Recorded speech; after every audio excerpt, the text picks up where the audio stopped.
lendemain de la reconnaissance du Somaliland par Israël en décembre, le président Abdirahman Abdillahi Iro a nommé Mohamed Omar Haji Mohamoud ambassadeur extraordinaire et plénipotentiaire à Tel Aviv. Ancien représentant du Somaliland à Taïwan, Haji a joué un rôle clé dans le renforcement de la coopération en matière de développement et de technologie. Israël a accepté cette nomination et une désignation réciproque est attendue prochainement. Cette décision, saluée par les autorités du Somaliland comme une étape vers l'officialisation des relations diplomatiques, suscite l'indignation de la Somalie et de plusieurs partenaires internationaux qui dénoncent une atteinte à la souveraineté somalienne.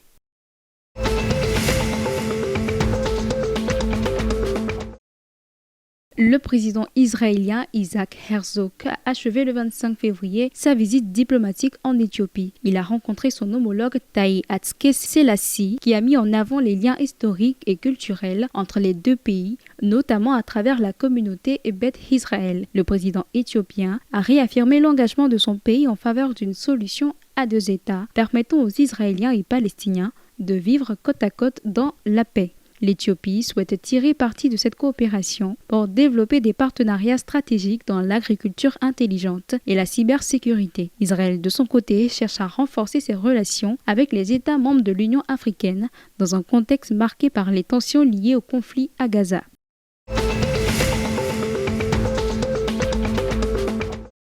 Le Premier ministre Abdelkader Kamil Mohamed a inauguré le 26 février le réseau routier urbain réhabilité de Dikil en présence de plusieurs membres du gouvernement et d'élus locaux. Le projet, mis en œuvre par la société DPCR, est financé par le groupe Great On Investment Holding, avait été lancé en 2024 et s'est achevé en décembre de la même année. Les travaux ont porté sur la réhabilitation de plusieurs axes stratégiques afin d'améliorer la circulation, la sécurité routière et le cadre de vie. Cette initiative s'inscrit dans la stratégie Djibouti Vision 2035 et accompagne les projets en cours sur la route nationale 1. Le président de la Djibouti Ports and Free Zone Authority a salué la qualité des ouvrages et a appelé à préserver ces infrastructures comme un bien collectif.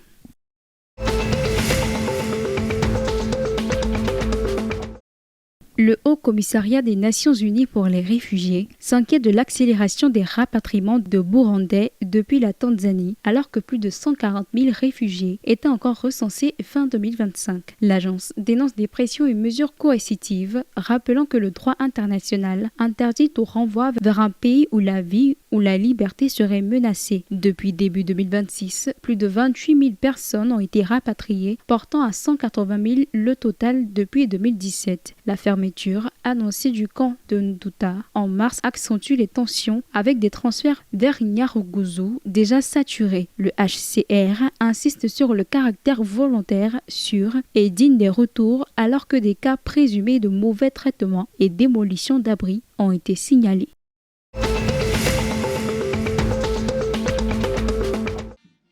L'APR a renversé Gorilla FC 2-1 le 27 février au stade Pelé de Kigali grâce à un doublé de William Togi, mené dès la 23e minute par un but de Khalifa Traoré. Les champions en titre ont égalisé dès la reprise avant de s'imposer dans le temps additionnel. Cette victoire permet à l'APR de rejoindre Al Hilal en tête avec 42 points malgré 3 matchs de moins pour le leader.